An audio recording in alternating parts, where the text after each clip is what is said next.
नमस्कार, आप सभी का स्वागत करता हूं अपने YouTube चैनल सुरेंद्र सिंह बोरा में।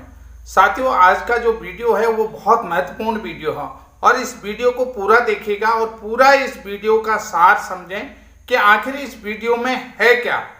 आपको पूरे प्रूफ के साथ इस वीडियो को मैं दूंगा। साथियों, आज की जो जानकारी है वो है BEd versus BTC Supreme Court का जो फैसला। देखिए, बीएड प्राथमिक के लिए एलिजिबिलिटी नहीं रखता है, ये बात आप भी जानते हैं, मैं भी जानता हूं। और अगर बीएड को प्राथमिक शिक्षक के रूप में नियुक्ति दी गई तो कहीं न कहीं जो है कि बच्चों के मौलिक अधिकारों का हनन होगा। ये कौन कह रहा है? डीएलएड वाले। पर्याप्त संख्या में, देश में पर्याप्त संख्या में डीएलएड वाले उपलब्ध हैं, तो बीएड को जो है कि प्राथमिक में चयन प्रक्रिया में शामिल नहीं किया जाए। ये कौन कह रहा है? डीएलएड वाला। और कि जब भरपूर संख्या में डीएलएड वाले हैं तो आज बिहार में जो बीपीएससी का एग्जाम हुआ तो इस स्थिति में क्यों गया और ऐसी स्थिति क्यों पड़ी, इस बात को आप बड़े ध्यान से देखिएगा पूरा वीडियो में। बीएड को प्राथमिक शिक्षक भर्ती के रूप में शामिल करने में बच्चों के मौलिक अधिकारों का हनन है।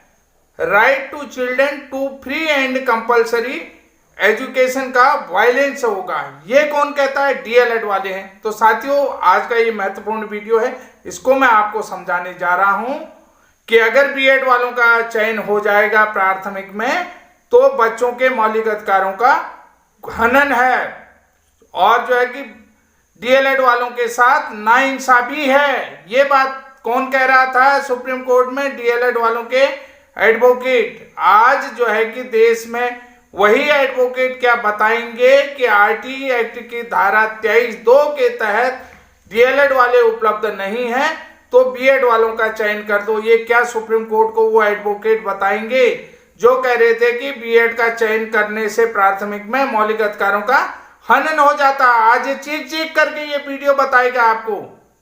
BEd versus BTC Supreme Court का जो फैसला बीएड के अगेंस्ट आया, आज इस बात की गवाही दे रहा है कि जिन डीएलएड वालों ने सुप्रीम कोर्ट के फैसले को रिट्रोस्पेक्टिव रूप से लागू करने के लिए व्यापक रूप से मोर्चा खोला है, उन तथाकथित डिप्लोमाधारियों के सर्वोसर्वाओं ने बिहार बीपीएससी के अभ्यर्थियों की लिखित परीक्षा का परिणाम आरक्षण कोटि के अनुसार या कट ऑफ मार्क्स भी देख लिए होंगे। जो लोग कह रहे थे, जो तथाकथित डिप्लोमाधारी बीएड के प्राथमिक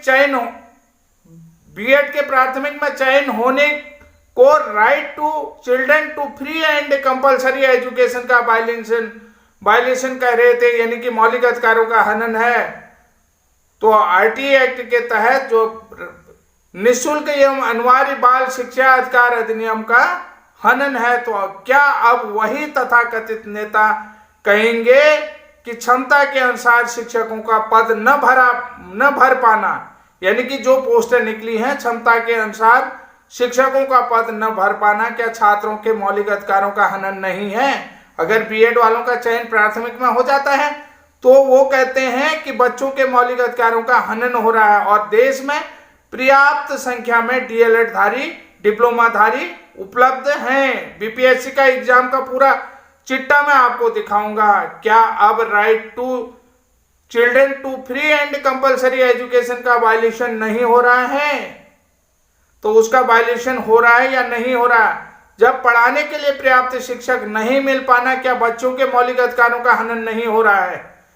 जिस चयन प्रक्रिया को लेकर के डीएलएड अभ्यर्थियों के अधिकारों की लड़ाई लड़ी जा रही थी, बीएड को प्राथमिक शिक्षक भर्ती से बाहर रखा जा रहा है, तो क्या अब पर्याप्त पदों में डीएलएड या डिप्लोमाधारियों का चयन क्यों नहीं हो पा रहा है बिहार में? क्यों शिक्षकों के पद नहीं भर पाए? जो खाली पद बच रहे हैं, क्या शिक्षकों की नियुक्ति पाना बच्चों का अधिकार नहीं है? क्या शिक्षकों का नियुक्ति, जो पर्याप्त शिक्षक हो, कंप्लीट शिक्षक हो, क्या ये बच्चों का अधिकार नहीं है? क्या बच्चों को पढ़ाने के लिए क्वालिटेटिव टीचर की जरूरत खत्म हो गई है? मैं ये सवाल पूछ रहा हूं।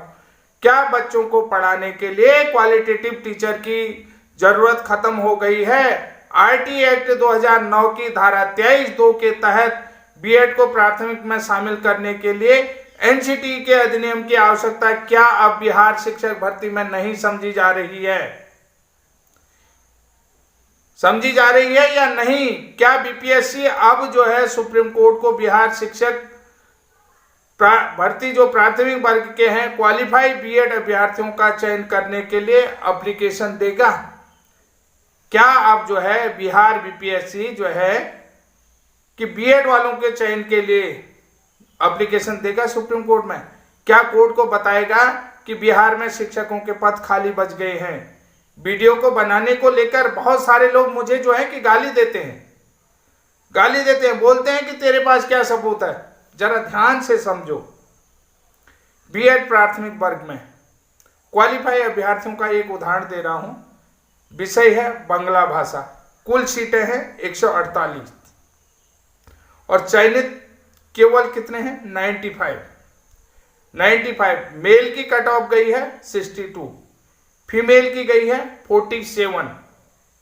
तो यानी कि मैं आपको बता देता हूं कि जो कट ऑफ महिला वर्ग की गई है, सामान्य महिला वर्ग की, वो गई है 47, पुरुष वर्ग की गई है 62। अब यहां पर एक ये आपको मैं लिस्ट दे रहा हूं, इसको देखिए।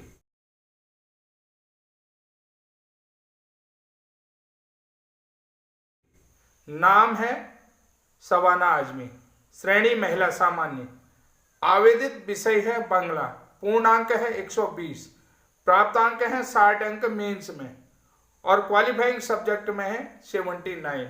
यानी कि जो कट ऑफ गई है उससे 13 नंबर उनके ज्यादा हैं, लेकिन बीएड योग्यताधारी होने के कारण से ये भर्ती प्रक्रिया में बाहर हैं। अब यहां पर ध्यान से देखिएगा कि बीएड योग्यताधारियों को डीएलएड वालों ने कहा कि अगर बीएड वालों को प्राथमिक शिक्षक भर्ती में चयन किया जाए तो मौलिक अधिकारों का हनन है, बच्चों के मौलिक अधिकारों का हनन है। कहीं कहीं डीएलएड वालों के नाइंसाफी है और देश में पर्याप्त संख्या में डीएलएड योग्यताधारी उपलब्ध हैं। तो ये ध्यान से देखिए, ये लिस्ट है। यहां पर देखिए कट ऑफ है, मार्क्स है क्लास 1 to 5। देखिए जनरल कैटेगरी में मैं आपको जनरल कैटेगरी की लिस्ट बता देता हूं। सब्जेक्ट में, जनरल सब्जेक्ट में अनरिजर्व में 67, फीमेल में जो है अनरिजर्व जो है वो गई है आपकी 57, आर्थिक पिछड़ा वर्ग ईडब्ल्यूएस में जो है जनरल मेल में जो है 56, फीमेल में 48, ईबीएस में 55, ईबीसी में फीमेल में जो है 44, बीसी में गया है 60, बीसी फीमेल में 50, एससी वर्ग में गई है 47, एससी फीमेल में 39, एसटी मेल में 46, एसटी फीमेल में 39 और बीसीएल में 48। उसके बाद देखिए उर्दू में देखिए एसटी में कोई कैंडिडेट नहीं है, बीसीएल में कोई कैंडिडेट नहीं है। बांग्ला भाषा में देखिए यहां पर ईडब्ल्यूएस में भी कोई कैंडिडेट नहीं है और ईडब्ल्यूएस फीमेल में भी कोई कैंडिडेट नहीं है। उसके बाद एससी में भी कोई कैंडिडेट नहीं है, एसटी में भी कोई कैंडिडेट नहीं है, एसटी फीमेल में भी कोई कैंडिडेट नहीं है, तो बीसीएल में भी कोई कैंडिडेट नहीं है। ये चीज आप देख सकते हैं, ये आप देख रहे होंगे उल्टा दिख रहा होगा, तो आप समझ लीजिएगा कि क्या स्थिति हो रही है। जो पर्याप्त संख्या में डीएलएड योग्यताधारी है तो यहाँ पर कोई भी कैंडिडेट क्वालिफाई नहीं है, एनए लिखा हुआ है, यहाँ पर आप इस चीज को आराम से देख सकते हैं और ये चीज आपको देखनी भी चाहिए।